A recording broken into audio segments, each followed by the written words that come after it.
Thank you very much, Catherine, for that lovely introduction, and thank you all for coming, and to the organisers for the invitation to speak to you today, for coming out on this beautiful Sunday afternoon to indulge me while I wax for a little while about two topics that I have bored people stupid about over the years. And it's delightful to see so many people here today who are enthused about the idea of me boring them silly for an hour about unconscious bias. Two topics that I have spent a lot of time both working on in my professional life but also thinking about in my personal life as well. Gender diversity and equality, although diversity more broadly than gender as well, and unconscious thinking processes. We all have an unconscious brain, as you're about to find out, and it's notoriously difficult to understand and to control. And so the title of this talk, Sexism Without Sexists, I thought initially should probably have a question mark at the end of it. Can we have sexism without sexists? Where does sexism reside? Does it reside in the conscious brain or in the unconscious brain? I don't know that there's a clear answer, and you certainly, if you want a clear, simple answer, you don't ask an academic, that's for sure.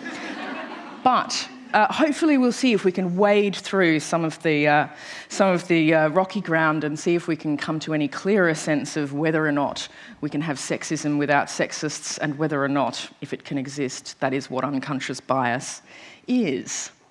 So I think definitional rabbit holes aside, because there are probably many ways to define sexism,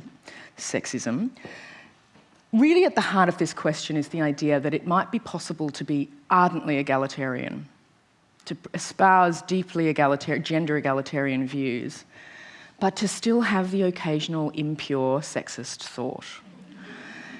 Is that what's going on when we talk about unconscious bias? We may believe that we're quite progressive and enlightened and left-leaning or high-minded or well-educated, and we're far too sophisticated for a silly thing like sexism or bias. But in fact, we know through such wonderful wealth of cognitive science research that we often actually don't know what's going on in our brains, and what we think we're thinking is not actually what we're thinking. We are, of course, talking about unconscious biases, as Catherine described in her introduction. It has become such a buzzword in organisations over the last 4 or 5 years, and I work in that space and hear the term quite a lot. I do a lot of education for leaders around unconscious bias. And it has now kind of hopped the fence and it's jumped into public discourse more broadly. It's not actually as well understood a term as it should be. And I guess that's what's interesting about the question inherent in the title of this talk is unconscious bias sexism without sexists? Hopefully we'll see.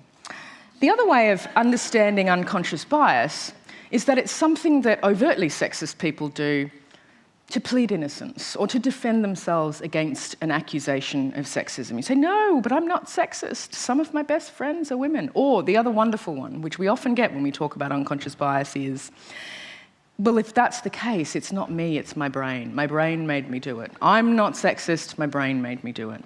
So I do experience this, right? When you talk to senior leaders about gender diversity in their organisation and they are wholeheartedly in support of it, they're very enthusiastic, they've got daughters, most likely. And then you look at their last 10 hires and you go, but 8 of them were men. Is that what we mean when we talk about unconscious bias? To answer this question, or to at least pick apart and tease apart some of the key ideas in this question, we have to tell a tale of 2 brains. You all have 2 brains each. So for all of you who are in the room today, there are twice as many brains. This sounds quite odd, but it means a couple of really important things. This idea of thinking happening at 2 very distinct levels in the brain is not a new one, and it's quite the dominant view of cognitive architecture these days, this dual process idea of thinking. And thinking can happen at a conscious level and an unconscious level. And for those of you who've had the pleasure of reading Daniel Kahneman's wonderful book, Thinking Fast and Slow, he refers to these 2 brains as System 1 and System 2. This is actually System 2, which we're going to talk about first because it's not all that interesting, right? So we're going to get it out of the way. This System 2 brain is your conscious brain. This is what we think of when we think about thinking. It's conscious, you have conscious awareness of it. If I ask you, what are you thinking, you can tell me, hopefully. You may not wish to, but you can. It is logical. It requires truth value validation on what goes on in there. It doesn't tend to think things that are contradicted by external reality. It is reflective. You can think about what you're thinking in this brain. It is controlled. You can direct its attention to something. You can purposefully choose to think about something, although it's sometimes trickier than it might seem. It's explicit. And this is your System 2 brain. Is this where sexism lives? Or does it live, in System 1? System 1 is your unconscious brain, and it's quite a different matter altogether. It doesn't really actually even do thinking in the proper sense of the word. It is unconscious, and we always have this wonderful paradox when we talk to leaders about unconscious bias, or anybody about unconscious bias, and we say, well, you have all of these biases, the things that go on in your brain that make decision-making suboptimal. And they go, yes, I believe you. It sounds compelling, and I believe the evidence. I'm an objective, logical, evidence-based person. I totally believe you. But it wouldn't happen to me because I'm not sexist. This brain is unconscious, and the unconscious really means that. You don't have conscious awareness of what's going on in here. You actually don't. I can tell you that this happens, and you can nod and say yes. That's your conscious brain nodding and saying yes, okay? What's going on in here is inaccessible for the most part to conscious awareness. This unconscious brain is where intuitions, gut reactions, snap judgments, hunches live, okay? It's an intuitive brain. It doesn't really deal in facts or details or depth or validation. It's reflexive, so your fight and flight response lives in this brain. It's automatic. It happens outside of your control. You can't stop it from occurring. By the time you become consciously aware of it, it's already happened. It's implicit is the other word we often hear talked about, and if any of you have heard of something called the implicit association test, it's how we measure unconscious thinking. So we have this tale of two brains. Which brain does sexism live in? This unconscious brain doesn't fact-check, doesn't validate, doesn't think very deeply. It filters out incongruous details. It just looks for patterns, and it matches them against a neuronal network that it has developed patterns for. This brain simply lights up, if you stick it in a machine, to learned patterns that it sees in its environment. This brain chooses whether or not to agree with them. This brain looks at that information and says, is that right? Is it even accurate? Where could I find out more information about this? Is it fair? Do I agree with it? So which brain does sexism live in? And this is why we get stuck in this definitional rabbit hole. So let's not obsess too much about which brain sexism lives in. But these two brains do very different things. They don't operate in the same kind of way. They don't process information in the same way. They don't even notice the same things. Some of you may already have noticed that there's a kind of really serious implication here in having two thinking systems that can do different things at the same time. And of course that means that the content of one of these brains may be different to the content of the other brain. Is this our first clue to this idea of, I'm not sexist, but, or some of my best friends are women? That what I believe consciously may not be what's going on at this unconscious brain level. This brain, importantly, doesn't fact-check. It doesn't care whether things are correct. It just fires in response to a stimuli in its environment. Importantly, this brain, this unconscious brain, doesn't have intentions. It can't form opinions. It doesn't have values. It has no intentionality at all. It's just sparking off in response to things that it sees. So I don't know whether we're getting to something called sexism yet.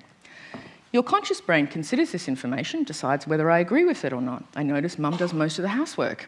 Is that just a descriptive norm, as in it's what happens? Or is it a prescriptive norm, as in I also believe that that's the right order. That's the way life should be. Women should be doing all of the housework because they're naturally better at it or something, right? But importantly, this conscious brain only does that when it has time and space. And time and space is finite in the conscious brain. It processes information very deeply. It pays a lot of attention. So it can only do one thing at a time, and it does it quite slowly. So this brain has a very limited capacity. This brain, on the other hand, can perform hundreds of mental operations at the same time very rapidly because it doesn't have to deal in details. The implication is that this brain does so much more of our thinking work, and it also tends to get to the answer much quicker than our conscious brain.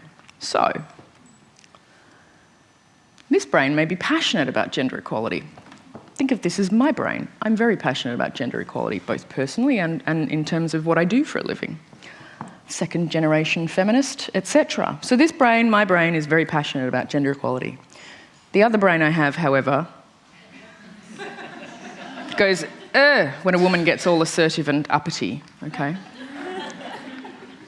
So whilst one brain, my conscious brain, might be ardently egalitarian, my unconscious brain is just firing off in response to these well-worn, commonly populated norms, conventions, patterns, expectations, gender roles, and stereotypes that it has soaked up, and it has soaked them up because it's what this brain has been marinating in. We are marinating in a gendered, perhaps patriarchal, social system. So that's what this brain soaks up. This brain gets to decide whether that's fair or reasonable or correct or the way the world should be. So is unconscious bias just a comfortable excuse then? I don't know. We're not quite there at an answer yet. This brain may believe that women are as competent as men in leadership, for example. This brain thinks competence looks more like a tall man. So this brain believes that competence and height are correlated, even though we know that they're not.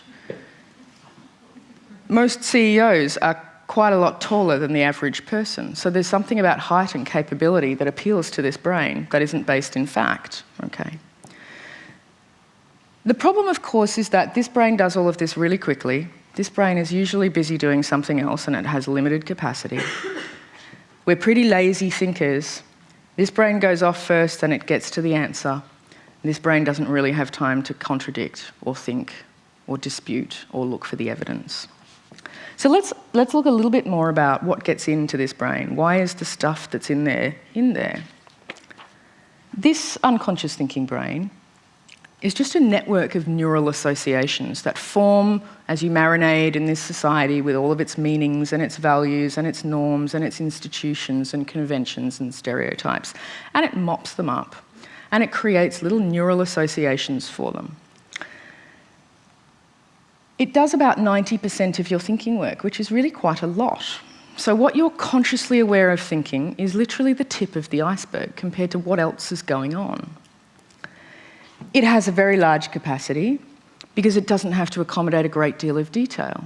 It doesn't go very deep, doesn't look at the information very carefully. It's incredibly efficient as a result. It gets to the answer first. And it's where our fight or flight ability comes from. We wouldn't be able to react like that if we didn't have this brain. And it's just a network of patterns and associations. And as we'll see, this becomes problematic. This brain is almost addicted to patterns and associations. It loves a good pattern. It finds it very hard to see anything outside of the things it has developed patterns for. The downside of all of this efficiency and this ability to notice so much is that this brain tends to make a lot of mistakes. It's kind of the speed over accuracy trade-off. Your conscious brain goes for accuracy, your unconscious brain goes for speed, okay? This kind of rapid pattern matching thinking system is incredibly useful for day-to-day routines. If you see a fast-moving object in your peripheral vision, I would strongly recommend that you listen to what this brain is saying and duck, okay? I wouldn't recommend that you stop for a moment to think about the relative pros and cons of ducking, okay? So this brain has its uses. But for more complicated things, and particularly when both personally and socially and organisationally we are trying to change something, these old autopilot habits tend to lead us to the wrong answer. They tend to cause a lot of errors. And the errors are pretty fascinating to psychologists because we love studying when the brain goes wrong, when things don't work. There are hundreds and hundreds of well-researched types of unconscious bias, but I'm going to touch on a couple of the major ones, the ones that come around most commonly. And the first is similarity bias, and this is the kind of most profound ego-based bias. Each of you is at the centre of your own little world, right? That is how we experience the world. And so most of our evaluations are self-referential. Relative to me, what do I think of this person, this situation? And all things being equal, we tend to prefer people the more similar they are to us. It feels validating, it feels reassuring, but it's actually also just more efficient because remember, your unconscious pattern-based brain recognises this information and processes it much more efficiently. The second of these common types of bias is not limited to impacting on our evaluations about people. It impacts our evaluations about all kinds of things. It's called confirmation bias. And this is a tendency to pay more attention to and remember and look more closely at information that confirms our expectations and overlook information that disconfirms our expectations. This tendency towards confirmatory information means that we end up not knowing what we don't know. We don't know what we don't know because we're not looking for it. Again, this happens because expected or familiar information is more attractive to this pattern-obsessed brain. It fits more easily. But it can really get in the way when you're trying to make a balanced decision. It means that we tend to see what we expect to see. We reinforce any preconceived ideas we might have, especially when we meet people and we make evaluations about people. The anchoring effect, probably the best example of the anchoring effect is first impressions.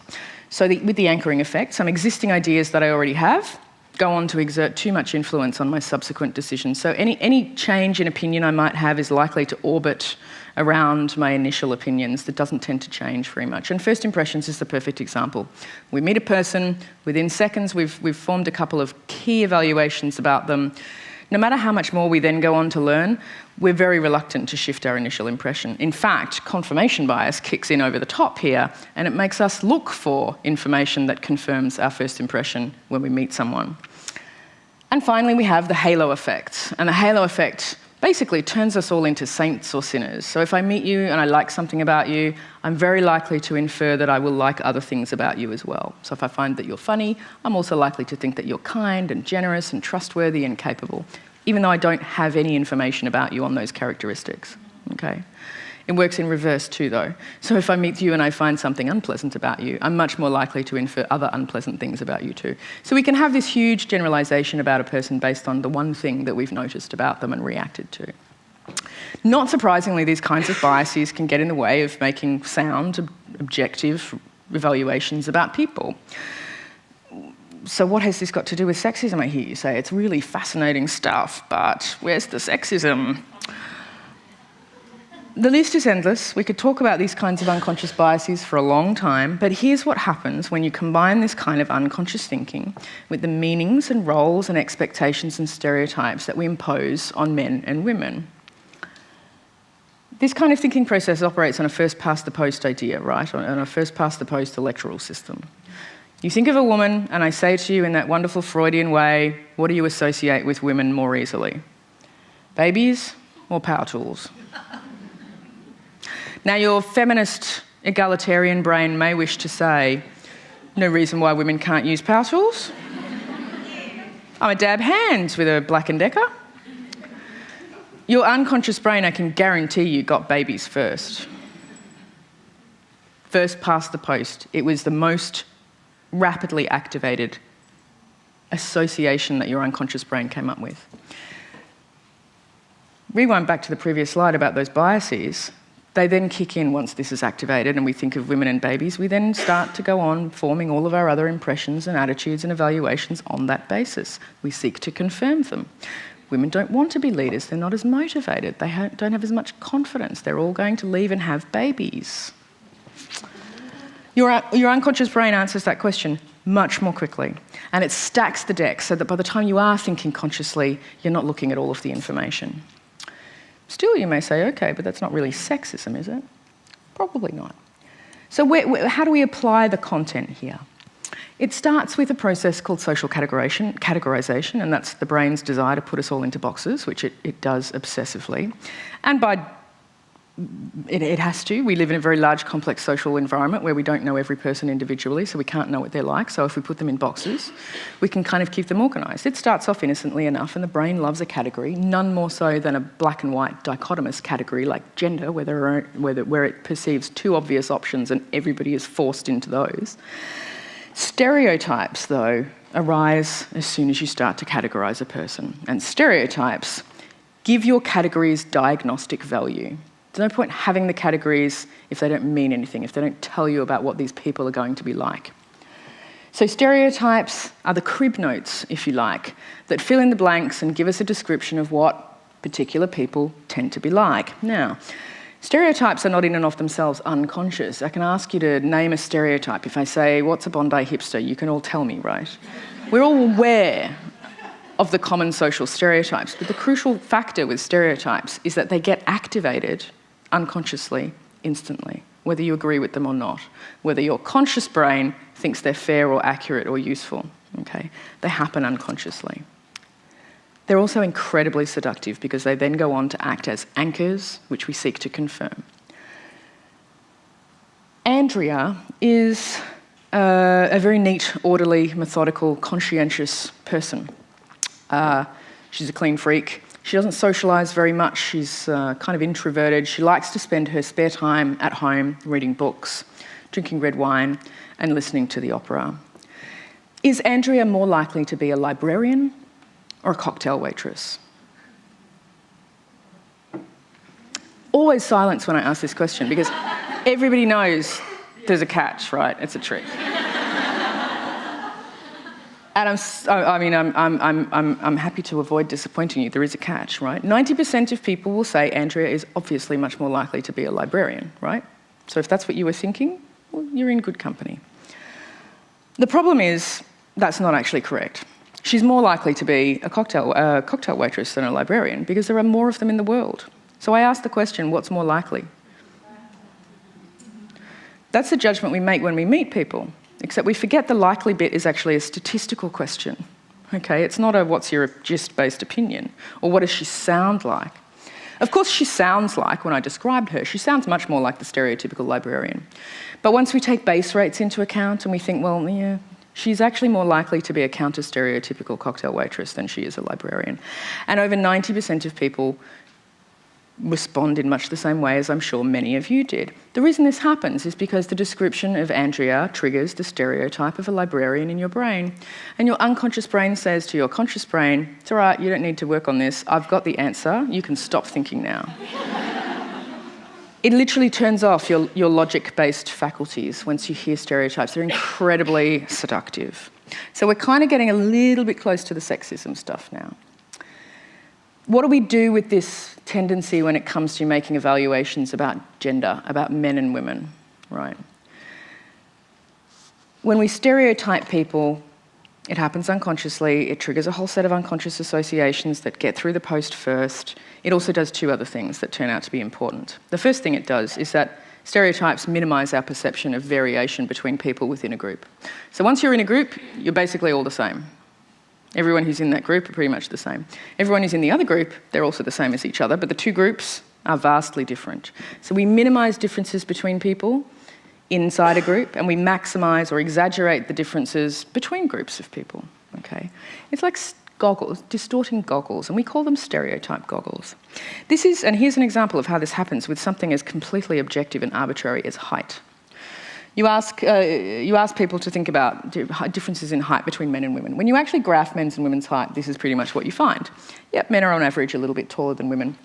But there are lots of people in the middle of these two overlapping distributions, where there are some women who are taller than some men and some men who are shorter than some women, right? So for all of these people in the middle, their gender does not distinguish, they are indistinguishable in terms of height on the basis of gender. When you ask people to intuitively draw what they think the distribution of men's and women's height is, they produce this. So, all women are shorter than all men.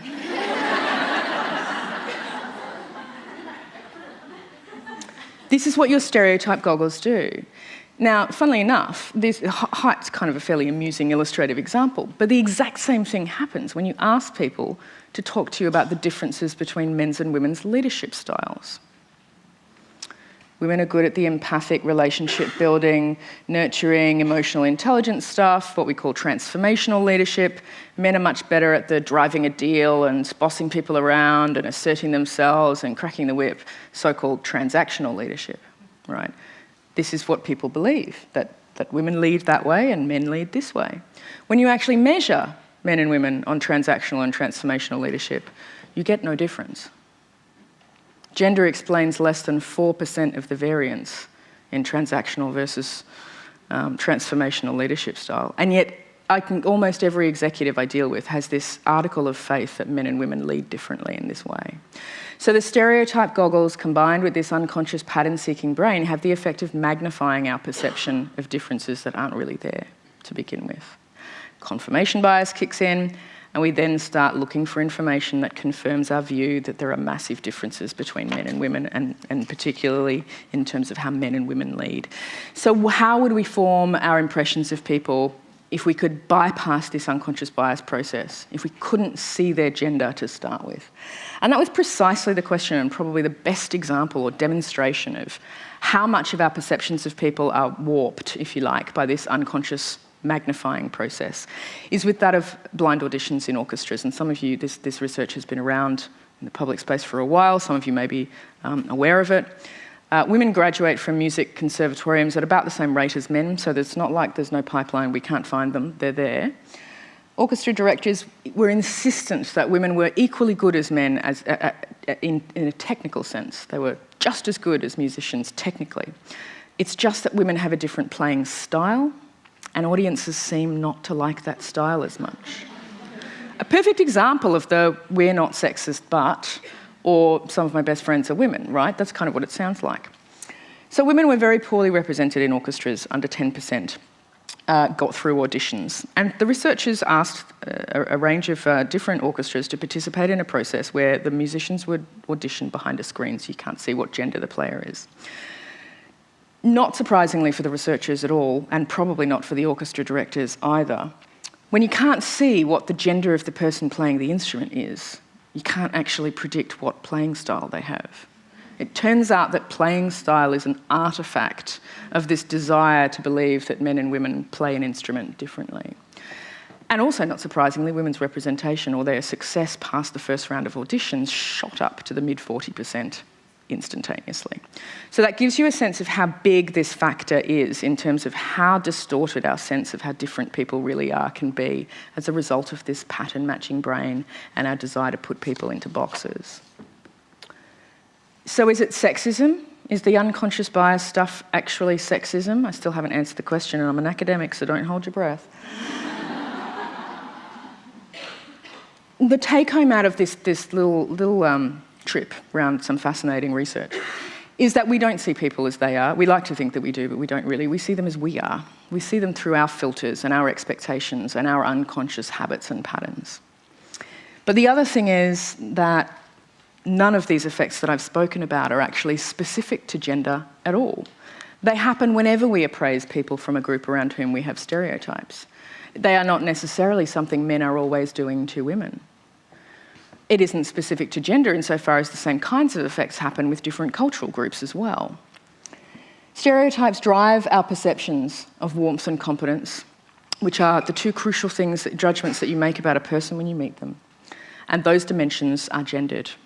And that is the thing that turns this tendency of the brain from an efficiency that's error-ridden into something that might be getting a little bit more towards sexism, some kind of sexism. Warmth and competence are highly gendered dimensions, and they're the first two things that you make assumptions about when you meet a person. Are you nice? Am I above you, or are you above me in the pecking order? Do I have the power, or do you have the power? And are you nice? Okay. You want to have a guess at how those two dimensions fall out when we apply them to gender? Not surprisingly, women are uniquely associated with higher levels of warmth characteristics, and men are associated with higher levels of competence and assertiveness. And then, of course, we think about leadership. Where does that fall?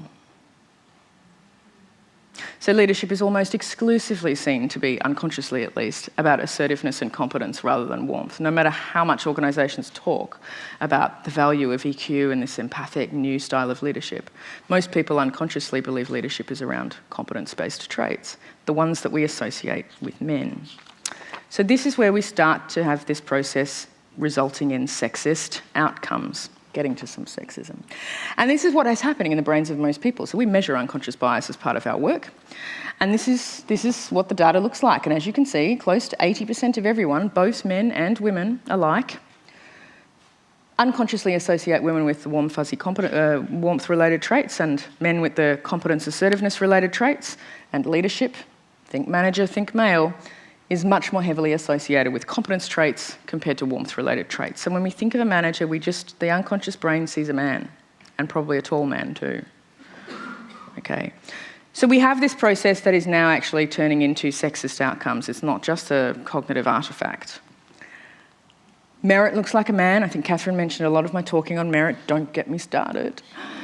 Be here all day. But this is a very well-known study that came out of Yale that showed that when you ask people to appraise resumes for a position, and they're actually identical to each other with the exception of the gender of the name on them, people will rate a resume with a man's name as being more competent, more hireable, and they'll offer him a higher starting salary compared to the same resume with a woman's name on it. So competence triggers this idea of masculinity in your unconscious brain.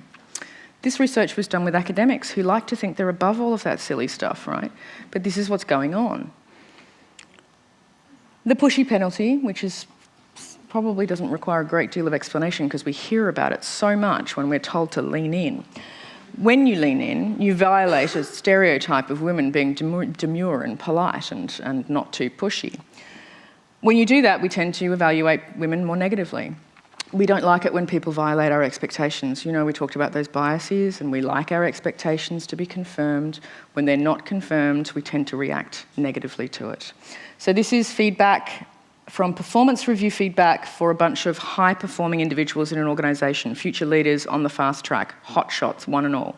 And as you can see, women are much more likely to receive negative feedback, and men are much more likely to receive constructive feedback. When you actually code the words in these performance reviews, you find abrasive, brash, aggressive, pushy, applied almost exclusively to women's performance evaluations, but not to men's. And a great example on the right-hand side of the slide, competence ratings for over-talking. So when men and women over-talk, when women over-talk, they're rated as less competent. When men over-talk, they're rated as more competent. Same behaviour, counter-stereotypical in one group, stereotypical in the other group, completely different evaluation. None of this is unique to gender, as I mentioned. Women do this to women and to men the same way that men do this to men and to women. We have all internalised these norms and patterns and expectations. And they happen independently of people's conscious values. So this is not a bunch of sexists participating in a bunch of studies that show sexist outcomes. They're a bunch of regular people, most of whom do not espouse sexist conscious views. This pull to sameness and pattern is incredibly strong, and it's much stronger than the pull to uniqueness or diversity. The power of these unconscious patterns is extremely difficult to get around. So we can certainly have sexist outcomes without being inherently sexist people. But that's not really the question, is it? It doesn't answer our question. If we return to our brains, our conscious and our unconscious brain, and we remember that this brain reacts to patterns, this brain gets to decide whether those patterns are fair or reasonable or desirable or useful. Which brain does sexism live in? If it lives in the unconscious brain, this pattern-forming brain, then most of us are sexist to some degree. In fact, you probably all are. If sexism only resides in the conscious brain, well then probably a lot of you can breathe easy or pat yourselves on the back. There's no doubt that some overtly sexist people use unconscious bias as a defence. It's not a valid argument, of course, because there are many things that we can do to protect our decision-making from those kinds of unconscious bias patterns. But it's also the case that many ardently egalitarian people, many true believers in the feminist cause or the gender equal cause, have all of this, what we might call loosely sexist stuff going on at the unconscious level, and it leaks out into our behaviour more often than we'd like to believe. So is it unconscious bias actually sexism? Does it qualify? Can you be a little bit sexist, or is it an all or nothing kind of thing? How sexist do you have to be before it becomes a defining adjective that we can apply to you? Stereotypes and gendered norms reside in the brains of virtually everybody who marinades in a society that applies different value and meaning to gender. It's inescapable.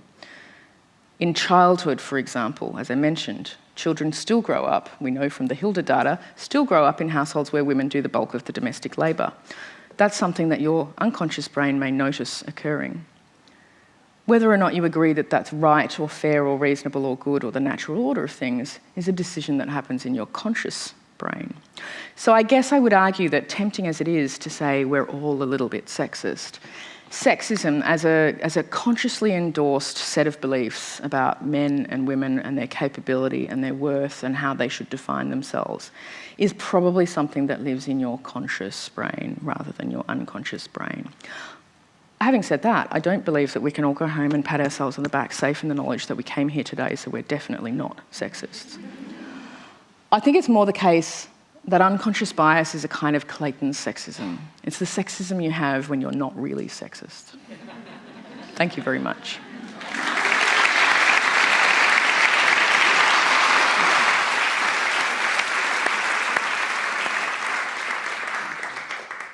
Trundle over here to catch Trundle over here with your Clayton sexism. Thank you for that. Now, I would open up, of course, for questions at the two mics. I'll do my best imitation of Tony Jones. We're after questions, not comments. So, we have one straight away. Let's Lovely. Go to that. Hello. Yes. That was really great. What is your advice to women, because I've searched and haven't found much, that is useful and constructive and will work without alienating males when they encounter unconscious bias, to call it out, or how should they best respond? It's a really great question. I deal with this question a lot in my work. So how do you deal with that pushy penalty? How do you actually show competence against a set of stereotypically masculine behaviours, which are the behaviours that are rewarded at work more, without incurring that backlash or that pushy penalty? And it's a really tricky line to walk, because if you call it out, well, then you're being even more pushy, so it's not going to work. If you accuse somebody of being sexist or unconsciously biased, they do what most people do when you accuse them of something. They react against it and they blame you for the accusation. So that doesn't really work either. And if you say nothing, well, then nothing changes and you get to keep living with this throughout your professional life. So it's an extremely tricky thing. Our advice is always to focus on traits and characteristics that don't have heavily gendered overtones, that are not strongly associated with those warmth, competence factors, and to focus on the situation rather than the person. Because I mean, we talk all of the time in unconscious bias work around going into, rooms full of senior executives who are still largely men of a certain culture and age. And by going in there with the idea that they're all secretly sexist, or they're all quietly sexist or covertly sexist, not very engaging way to start a conversation. So it's really about focusing on the situation. You arm yourself with some evidence and some facts, particularly in terms of performance review conversations, that you can evidence your behaviour, and try to avoid traits and characteristics, or focusing on traits and characteristics that are heavily gendered in terms of differentially applied to men and women. But it's tricky. There's no answer. Alas. Yes. I was going to say, it's the 64. I mean, it depends, right? I'm pretty happy calling stuff like that out, but not everybody would be like me. And I get to breeze in, accuse you of being sexist, and then breeze out again in the work that I do. So yeah. So if I'm in a different situation where I'm actually having to build long-term relationships with my colleagues and my leaders, it's not quite so easy, and not everybody is brave enough or courageous enough or comfortable enough to call it out every time it happens. It's very hard. Well, I'll jump in. Please do. There are a lot of organisations running unconscious bias workshops. I read some research recently which tested people before and after, and found that in fact their biases were more embedded after the unconscious bias workshop. That is true. Yeah, well, indeed. What's going on there? I mean, I suspect we probably know. You talked about it being a bit of an excuse. Oh, it's my unconscious, I can't help it. But if that's the case, what could workplaces be doing that's a little more, So effective? unconscious bias training took off like wildfire in large organisations about 4 or 5 years ago, and it's a fire that still burns brightly, and I have to put my hand up and say we do a bit of that kind of thing, and do a bit of that kind of work. So there's a couple of things happening when you go in and you train people on unconscious bias, and either nothing happens afterwards or you get a rebound effect in the opposite direction afterwards. The first misunderstanding was that awareness was the answer to unconscious bias, and I think these days we have a conception of the unconscious mind that is quite different from the Freudian conception of the unconscious mind, right? So for Freud, this idea of the unconscious was if you uncover what's in your unconscious mind, you can neutralise its negative impact over your life, because what was in there was hurtful or traumatic or damaging or taboo or embarrassing. In our modern sense of unconscious thinking, none of the stuff that's in your unconscious mind is there because of that. It's there because of efficiency. It's been automated. You don't need to waste conscious brain energy on it, right? So bringing it to conscious awareness doesn't change the mechanics of the neuronal connections in your brain overnight. You've been marinating in this gendered world, and you have built up these connections over a very long period of time. So suddenly becoming aware of them doesn't make them go away, right? They don't suddenly stop firing just because you're suddenly aware. So that's the first thing. Going in and talking to organisations about unconscious bias is not going to change anything. However, I will say that, and a second point there, the getting worse factor is a rebound effect, right? So we go in and we say, here's how you're all a little bit biased, be careful. Try not to be so biased, and everybody goes away focusing on trying not to be so biased. And it's the most perfect example of the white bears that I have ever seen in my life. So the white bears was a series of famous studies done in psychology by a researcher called Daniel Wegner, who wanted to understand why it's so hard to avoid thinking about something you don't want to think about. And he got people into a room and he said, it's a really simple task, I just want you to not think about white bears for 2 minutes. They all had a little bell on their desk, and every time they thought about a white bear, they should just ting the bell. Pandemonium within about 8 seconds. Right. It's inordinately difficult to purposefully not think about something. It turns out that in order to not think about something, you have to constantly scan your mind to make sure that the unwanted thought isn't happening. And every time you do that, you activate the unwanted thought. So telling people to not be biased, in fact, just makes people bias paranoid. Yeah. Right. And we have very little control over how these mental processes emerge, which means that it's being constantly activated and we don't have a great deal of control over it. So you get this rebound effect. I will say going and educating people in organisations around unconscious bias is not a waste of time. It's a critically important level of or process in the development and education of leaders around diversity and inclusion issues, that you understand that there are a range of things that impact on your decision making over which you have very little control and about which you have very little knowledge.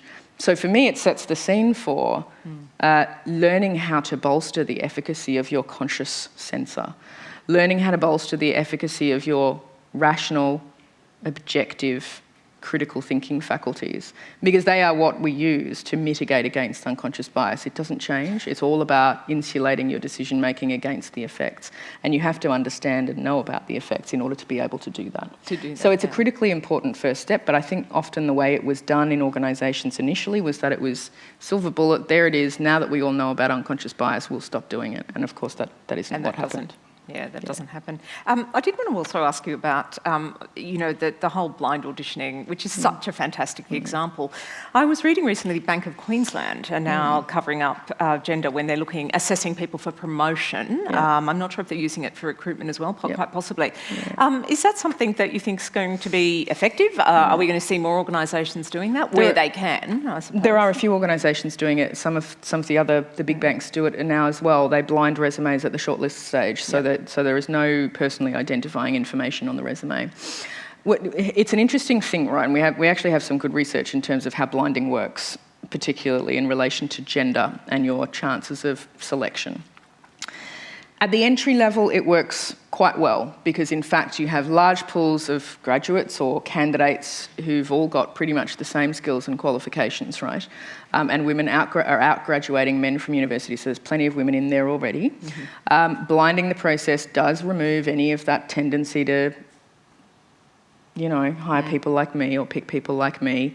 Most of the decision makers are still men, so that means most of the hires are men. What we find, though, is something different when you blind processes at senior levels. It doesn't actually quite work the same way.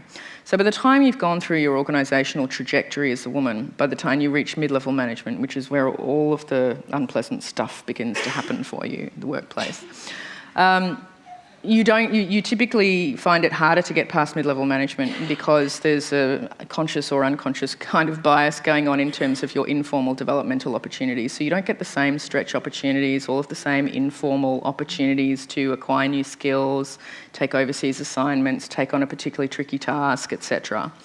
And then you go on a few years not getting the same kinds of developmental opportunities as your male peers. And then it comes time to be selected for a C-suite position or a very senior position. You actually haven't had the same degree of experience as your male counterpart. So if you're blind at that level, the women don't come out looking as competitive. But it's not because they're not actually as capable, it's because they haven't had the same developmental trajectory as their male counterpart. So it needs to be applied in a fairly mindful kind of way. It doesn't work blanket, but certainly at entry levels where there are plenty of women and it's easier to standardise the requirements for the role, it absolutely works, and a lot of organisations are starting to try that now. One of the big law firms in London did it, but not so much around gender, because they were recruiting from Oxbridge. Ah, that's right. All of the graduates coming in were from Oxford or Cambridge, and they decided to strip out the name of the university where they were graduating. I have read that, and it's pretty fascinating. That socioeconomic diversity is a very strong trope in the UK. Yeah, possibly we're being a little stereotypical there, but it did strike me as being a classic sort of example. I'm not immune. We've got another question. I was just interested to know, in light of what you said about the two brains, has there been any practices or studies using meditation or mindfulness in... Yes. Are you a plant? Brilliant question. Thanks so much for asking it. So we know that amongst the myriad other things that mindfulness does for you that are good, mindfulness is a dimmer switch for unconscious bias. It actually turns it down. And it does that because it strengthens your conscious sensor. It enables you to have more control and awareness of what you're thinking while you're thinking in the moment, reflection in action, etc. So we teach a lot of mindfulness-based techniques that are aimed at building what organisations are increasingly starting to call, and maybe it's the arrival of another corporate buzzword, but so-called meta skills, meta-thinking skills, that teach you how to understand and exert more conscious, mindful control over how you think. So absolutely, stay tuned. Fantastic. Have we got another question? So I was just interested in what you were saying before about the brain liking to compartmentalise things and put things into a dichotomy, especially male and female gender. So I work at a university and we've consciously become a non-gender binary university. So you can nominate yourself as gender X in all of our forms now, as well as being male or female. So my question is, do you think that stopping to think about gender as a binary construct, whether that opens the floor to less biased thinking, or whether it creates a whole new minefield of unconscious bias? Also a really great question, thank you. So I'm not aware of any rigorous body of research on it, and it probably hasn't been done enough for us to really know what it does in terms of unconscious thinking. But my thinking would be that a constant reminder to stop thinking about gender as binary would be a really useful way of untraining that irritating habit. And I speak to leaders in workshops or people generally about gender, and well, it's easy, isn't it? There's only two, and I kind of go, well, there isn't actually. And it's A, there isn't, and B, that's just talking about physical sex. When you start talking about gender identity and sexual orientation, it's a really great illustration of the brain's desire to impose the simplest level of organisation on a population of people that we possibly can. And so my sense is that mainstreaming that process is a really nice regular check that reminds us to stop thinking about it that way. So my sense is that yes, it would be a good thing. Thanks. Another question? As you've been alluding to in your speech, you kind of mentioned that our brains are kind of by default quite lazy, but that we can do things such as metacognition and bias training. But obviously our brains are inherently lazy. There's only so much thinking about thinking that our brains want to do, and there's only so much kind of extra effort our brains want to put into doing these things, is the answer then to kind of change the marinade that our brains default to rather than making us do all this extra effort? Would you agree with that assessment? So, yes. And I teach people not to be categorical in their thinking, but yes. So when we talk a lot about why unconscious bias is so hard to change, one of the reasons is that, like a muscle, the neuronal connections in your brain don't disappear instantaneously. They've been worked up over a long period of time, and so just because you become aware of them, they don't suddenly stop. The other reason why it's virtually impossible to change the wiring of those unconscious habits is because they are constantly reinforced by what we're continuing to marinate in. The brain is constantly firing for what it sees and what it hears and what it reads and what it's surrounded by. And so unless you lifted the brain out of the marinade and you put it in a different one, it would be impossible to stop that process, right? So the call to action really, when it comes to unconscious bias, is to maintain the rage of our foremothers and keep working so that your brain is not going to have to marinate in a gendered stew for any longer than it has to. But social change takes time, but you're absolutely correct. It's the ideas are constantly reinforced. You open the newspaper, kids have gendered career expectations by the time they're 3 or 4 years old. Pink and blue starts before they're even born.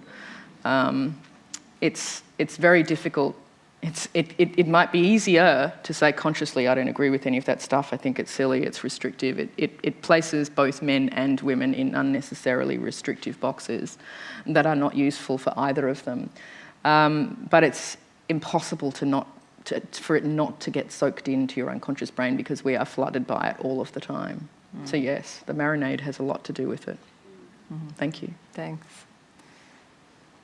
One more question? Hi, first thank you so much for a very engaging talk. My pleasure. The psychology, brain stuff is very fascinating to me. It contrasts a little bit with my background, which is in sociology. Yep. So so it's nice to see some real stuff with my flary stuff. Following on from the marinade comment and shifting it a little bit, because obviously the marinade's a very sociology-oriented focus, but also I'm doing a PhD about solitude in the modern world, and you're teaching stuff about mindfulness, and there's all these techniques and things available to us now. And there's a lot of commentary within academia and in popular discourse about our accelerated lives, and we're always media saturated, and it's hard to disconnect. Which has provided, I guess, a in for you now, because we actually have to teach us how to achieve solitude now. Do you think there is something about our hyperconnectivity and accelerated society that has now taken away those formerly quite accessible pockets of solitude that we would have had in day-to-day life? And is there a way, is learning a mindfulness course the only way of reclaiming the solitude that's slipping away from our hands? Fascinating PhD topic. Thanks. I don't know whether I have a big enough sociological perspective. Every generation complains about how life is faster and more complicated and more stressful than it ever has been. And people were saying that 50, 100 years ago too. So I don't know whether there's something where we're kind of field-bound by our own experience in that regard.